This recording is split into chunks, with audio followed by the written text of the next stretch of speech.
Vamos para a nossa última conversa, para o nosso espaço de cultura aqui no Bom para Todos, para a gente falar um pouquinho sobre cinema, sobre documentários. Vou chamar já o Luiz Zanin, que já está conectado aqui comigo. Oi, Zanin, tudo bem com você? Como você está por aí? Tudo bem, Thalita. Um pouco mais leve, não é? Não é? Frente a essa nova realidade que se apresenta agora. Vamos Pois lá, é. Zanin, deixa eu pegar aqui minhas informações. Vamos começar falando sobre o Festival Sesc de Cinema, é o nome esse, Festival Sesc Melhores Filmes. Produções escolhidas pelo público e pela crítica. Os vencedores. Vamos falar um pouquinho dos vencedores, então, né? Eu vou começar com Pacarrete. Eu lembro que você já falou Uhum. sobre Pacarrete aqui, falou super bem, inclusive, de Pacarrete, e agora é destaque, então, nesse Festival Sesc de Melhores Filmes. Fala pra gente. O Pacarrete já tinha vencido o Festival de Gramado, né? E teve uma estreia, se não me engano, um pouco antes de começar a pandemia e os cinemas serem fechados. Ele estreou e tal. E aí o filme teve que parar a sua carreira, na verdade, né, e continuar a carreira no streaming e tal. E agora ele foi selecionado como o melhor filme do Festival Sesc, tanto para a crítica quanto para o público. É bom que a gente lembre que esse Festival Sesc, que é o mais antigo de São Paulo, o mais antigo festival de cinema de São Paulo, ele faz essa seleção sempre em relação ao ano anterior, dos melhores filmes, segundo uma votação dupla, sempre o público e a crítica, né? E muitas vezes não coincide. E nesse ano coincidiu, né? O Pacarrete foi eleito tanto pelo público, quanto pela crítica, quanto melhor filme, né? E é uma coisa interessante, porque nem sempre a crítica escolhe os filmes que caem no gosto mais, vamos dizer, popular, né?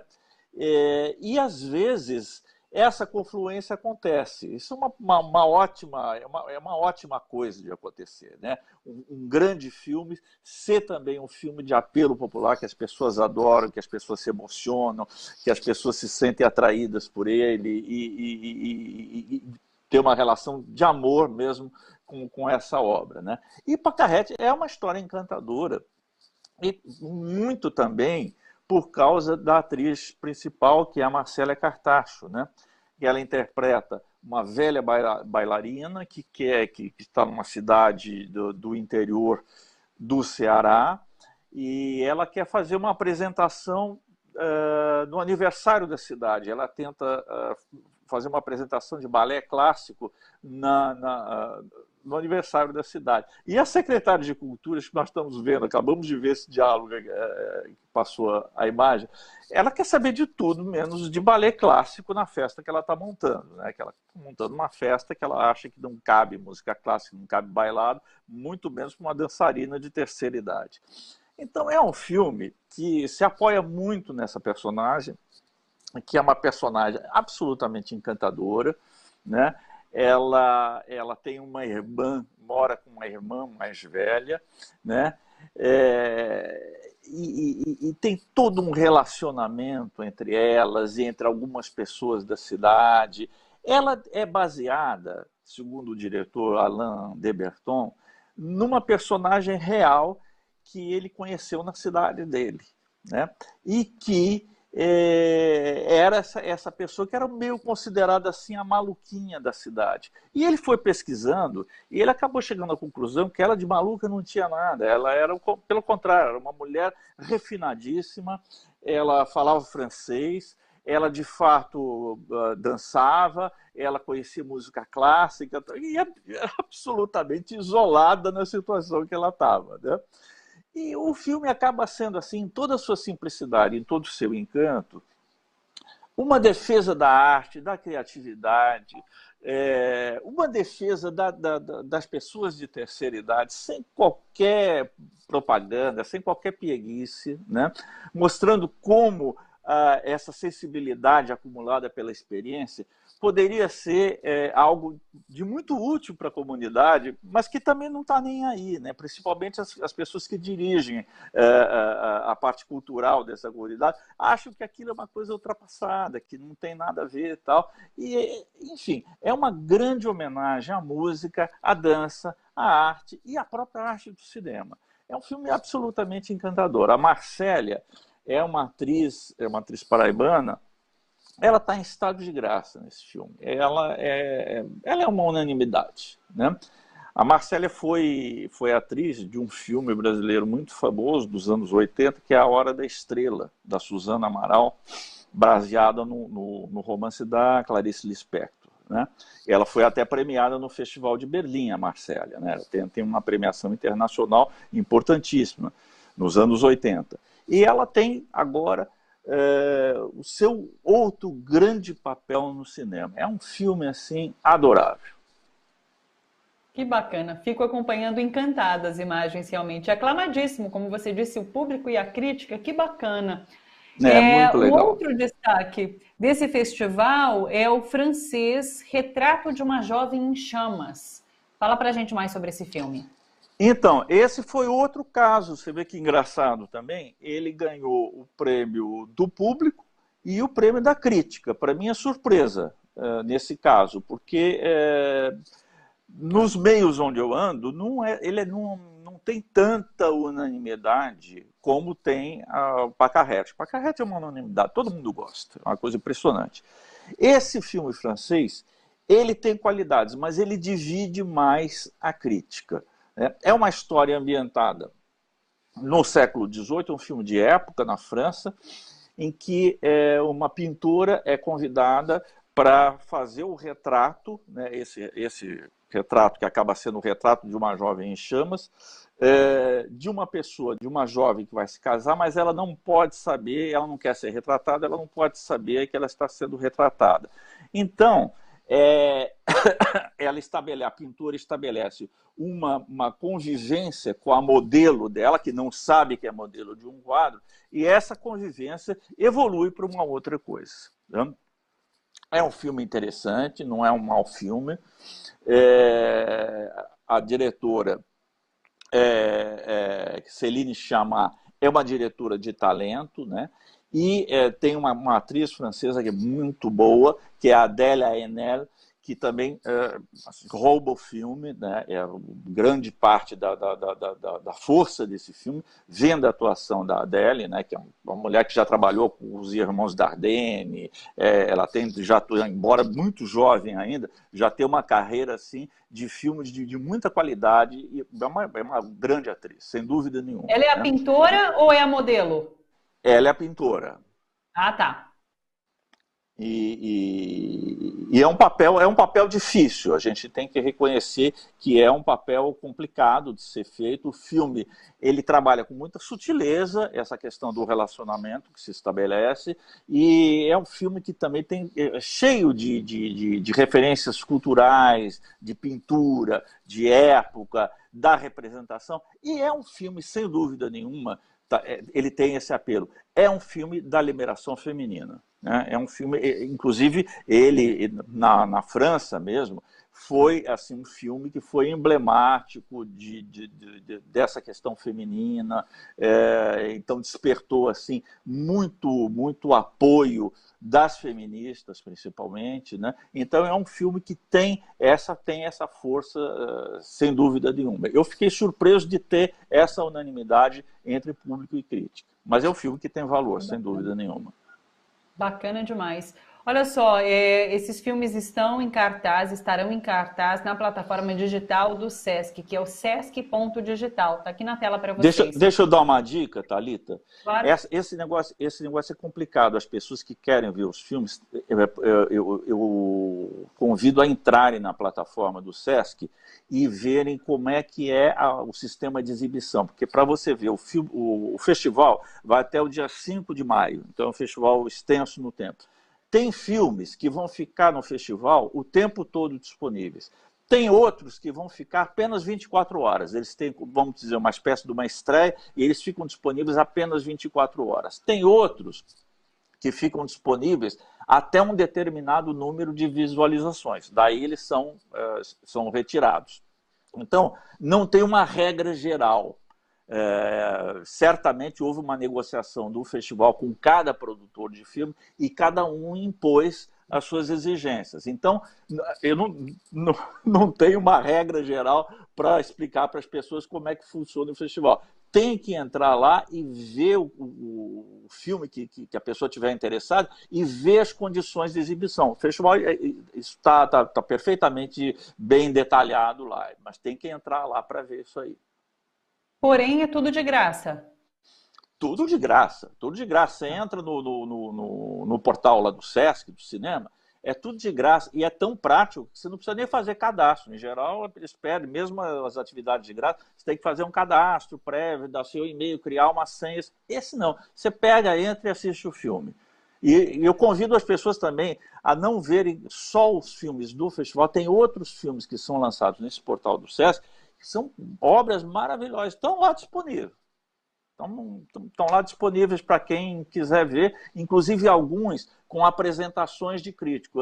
Se você gostar de uma apresentação de crítico antes de ver o filme, veja, são videozinhos de 3, 4 minutos que o crítico dá algumas dicas sobre o filme, algumas apreciações. Tem gente que gosta de ver o filme sem isso, então vê depois. Mas é muito bacana esse portal. Vai até o dia 5 de maio e você mandou, inclusive, algumas recomendações, outros filmes que são bacanas de acompanhar. Então, vou falar para todo mundo pegar agora caneta, caderninho para anotar, porque a gente não tem imagens, inclusive, desses filmes que o Zanin vai trazer. Mas daí são dicas dele para que vocês procurem ali no site. Manda para gente. Pode falar. Isso. Fala para gente quais são essas dicas. Olha, tem um filme britânico, eu vou falar rapidinho de cada um, hein, senão o nosso tempo acaba aqui. Tem o filme britânico, Você Não Estava Aqui, do Ken Loach, que é um filme que trata um assunto muito contemporâneo nosso, que é a questão da precarização do trabalho, dos funcionários, dos trabalhadores de aplicativo. É um filme assim super em cima da hora, é o melhor filme que eu conheço sobre esse assunto assim tão premente para a gente, né? Tem outro filme franco-belgo, Jovem Ahmed, dos irmãos Dardenne, que são 2 irmãos belgas, que eu gosto muito do cinema deles, acho assim, um dos grandes diretores e tal, e eles trabalham com outro tema muito premente, na Europa principalmente, que é a questão da violência e do fanatismo islâmico em determinadas sociedades, né? A gente sabe que o islamismo não pode ser confundido com seus radicais, o islamismo é algo de muita sofisticação e tal, não se pode generalizar, mas dentro do islamismo você tem as facções mais radicais e que trazem muitos problemas nos países onde essas comunidades estão presentes, né? E ele trata dessa questão de um jovem que entra para um grupo radical na Bélgica. É muito, muito, muito forte o filme, né? Muito forte mesmo. O Sertânia, do Geraldo Sarno, brasileiro, é um filme que também nós já comentamos aqui. O Geraldo Sarno é um diretor veterano, né? Muito bom, que tem algumas obras clássicas do cinema brasileiro, né? E agora ele volta com um longa-metragem que, como o próprio nome diz, é ambientado no sertão, um filme com uma fotografia em preto e branco maravilhosa, com uma história incrível. É como se fosse a renovação do filme de Cangaço, que foi muito popular numa determinada época e depois praticamente desapareceu da nossa filmografia. O Sarno, que é um diretor baiano, ele resgata essa temática, mas resgata de uma maneira assim, absolutamente contemporânea, moderna, e é um filme assim, bastante estimulante mesmo. Eu adorei esse filme. Tem o documentário da Bárbara Paz, que foi premiadíssimo, que tem o seguinte título: Babenco, alguém tem que ouvir o coração e dizer, parou. É um título assim. A atriz Bárbara Paz é muito conhecida das pessoas e ela foi mulher do diretor Hector Babenco, grande diretor de Pichote, de grandes filmes brasileiros, diretor argentino-brasileiro, radicado no Brasil, e que morreu. Ele tinha um câncer, ele se tratou desse câncer, sobreviveu alguns anos e depois a doença voltou e ele acabou morrendo. E esse é um filme da Bárbara Paz, então esposa do Hector Babenco, que acompanha o fim da vida dele. E por incrível que pareça, as pessoas vão dizer, esse é um filme depressivo, tal, a gente está em tempo de pandemia, não queremos ver esse filme, que acompanhar a morte de um diretor. Mas o filme, pelo contrário, nada tem de depressivo. O filme é um elogio à vida. A maneira como ele enfrenta a doença, a paixão que ele tinha pela mulher dele, pela arte, pelo cinema, e é filmado de uma maneira totalmente amorosa pela Bárbara Paz. Então é um filme que não vai deixar ninguém na fossa, isso eu garanto. Pelo contrário, vai fazer com que as pessoas vejam como a vida é algo de precioso e que deve ser celebrado a cada dia, ao contrário desses doutrinários da morte que ainda estão por aí. Espero que não por muito tempo. Então, é um filme também que eu gosto muito. Outro que eu gostaria também de destacar, ainda no Festival Sesc, é um filme chamado o Oficial e o Espião, que é do Roman Polanski, grande diretor polonês, veterano. O filme, em francês, ele chama-se J'accuse, eu acuso. Isso, para quem conhece a história francesa, sabe que foi o título de uma grande matéria escrita por Émile Zola, que deu uma reviravolta num caso francês que foi absolutamente um escândalo. Foi quando um oficial, Alfred Dreyfus, foi condenado injustamente na França como espião, pelo simples fato dele ser judeu. Foi um caso de antissemitismo totalmente escandaloso. Esse homem foi degradado do exército, foi preso, foi enviado para uma prisão na Ilha do Diabo, que é uma ilha aqui da América do Sul, né? Esteve preso vários anos até ser reabilitado. Se reabilitado, e aquilo se comprovou que era um erro judiciário e quem tinha feito o ato de espionagem não tinha sido ele, tinha sido uma outra pessoa. Foi um caso, assim, dentro da cultura francesa, Thalita, dentro da história francesa, é um fato, assim, é uma virada totalmente assim, radical na história, como passou-se a ser questionado a questão do antissemitismo, a questão das manipulações feitas pelo exército. É algo assim absolutamente fundamental dentro da história francesa. E como a França tinha um valor universal naquela época, era um país farol para todo mundo, esse é um caso que tem importância universal também.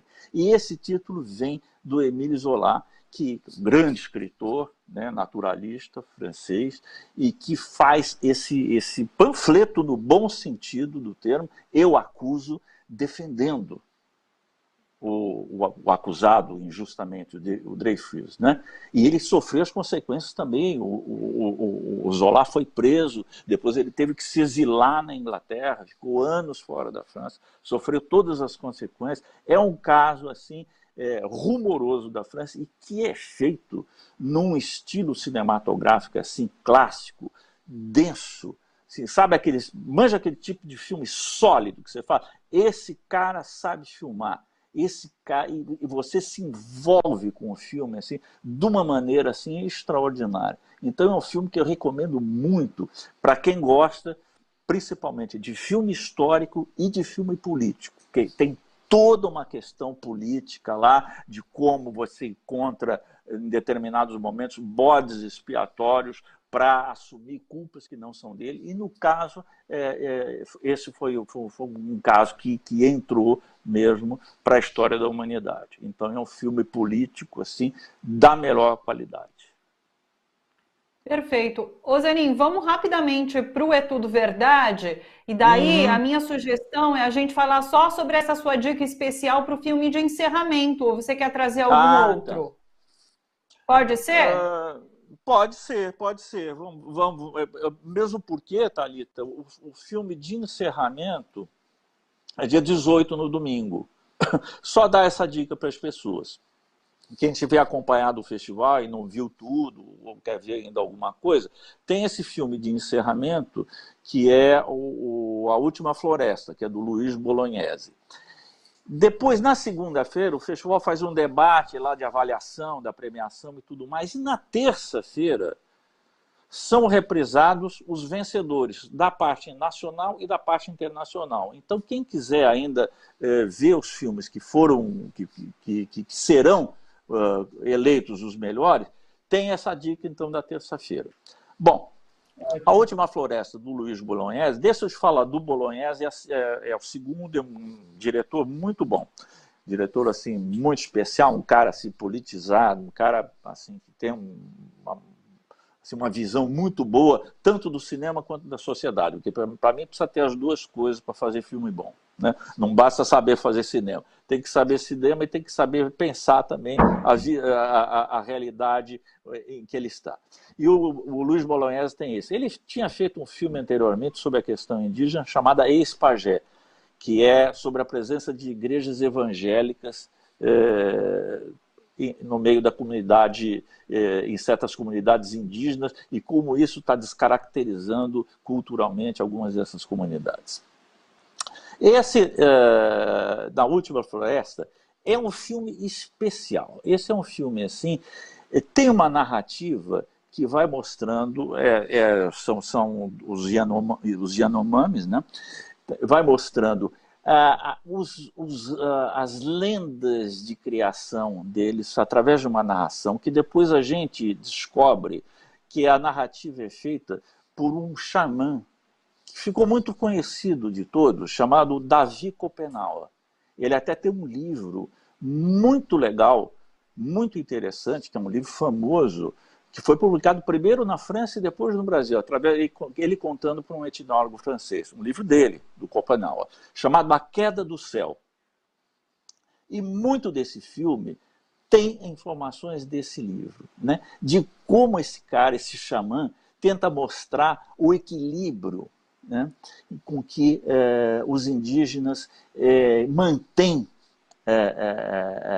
a floresta viva, a natureza, como isso é absolutamente orgânico, né? E como eles são os grandes protetores, na verdade, desse patrimônio que nós temos aí, embora as boiadas continuem sendo passadas, como diz o ilustríssimo ministro da Destruição Ambiental, né, encontram essa resistência nessa cultura que é uma cultura densa e maravilhosa. Não existe equívoco maior de pensar que a cultura indígena seja primitiva. É uma cultura sofisticadíssima. O grande etnólogo francês Claude Lévi-Strauss esteve aqui no Brasil, foi um dos professores da USP, no começo da USP, e fez pesquisas mostrando assim, a sofisticação da cultura, em meio a isso que nós achamos que são lendas apenas, são contos, tal, como existe todo um pensamento e toda uma sofisticação cultural desse povo. E isso o filme nos traz. E nos traz numa luta que está sendo inglória para eles de preservar essa cultura e esse meio ambiente no qual eles vivem contra o avanço dos madeireiros e dos garimpeiros, dos mineradores principalmente. Então é um filme também de luta e de resistência. Eu recomendo vivamente esse filme para todos nós. Muito importante. O festival está aqui nesse site, vamos colocar aqui na tela, é tudoverdade.com.br. Lembrando que acaba então no domingo, quem quiser acompanha ali esse encerramento. Zanin, meu tempo acabou, só deixa eu ler um comentário aqui para você, mandaram aqui para gente, a Maria Flor, eu estava lá, Zanin, em Gramado por Pacarrete, e daí o pessoal elogiando muito também, assim, a Vera Lígia, obrigada, Zanin, pelas dicas de cinema de hoje, Paulo Eduardo, ótimas dicas de cinema, todo mundo gostando muito. A Suzane Mendonça, inclusive, falou assim, hoje às 18 horas tem a reapresentação do documentário que fala da vida do Paul Singer, não é tudo verdade... não é tudo verdade, ou não é plataforma certa, não é tudo verdade, que a gente comentou na semana passada, né? É isso mesmo. Preciso encerrar. Ó, beijo enorme para você, Zanin. Muito obrigada por mais essa participação, pelas dicas geniais que você traz aqui pra gente, viu? Obrigado, um beijo grande, bom final de semana, se cuida. Beijo a todo mundo aí. Obrigado. Tchau. Luiz Zanin, jornalista cultural, crítico de cinema, sempre às sextas, participa aqui do Bom para Todos, nesse nosso momento de cultura, falando um pouquinho sobre estreias no cinema, no streaming e os festivais que acontecem agora online, de forma gratuita, sempre muito bacana. Pessoal, muito obrigada pela companhia, vocês que nos acompanham pelo YouTube, não esqueçam de curtir o nosso vídeo, muito importante que vocês curtam. Vai lá agora, clica ali no joinha, porque ajuda a gente espalhar o nosso conteúdo para mais gente. E é isso, um bom final de semana para todos vocês. Eu volto segunda-feira às 3 horas da tarde. Espero cada um de vocês por aqui. Se cuidem, fiquem em casa. Bom final de semana e até lá. Tchau, tchau.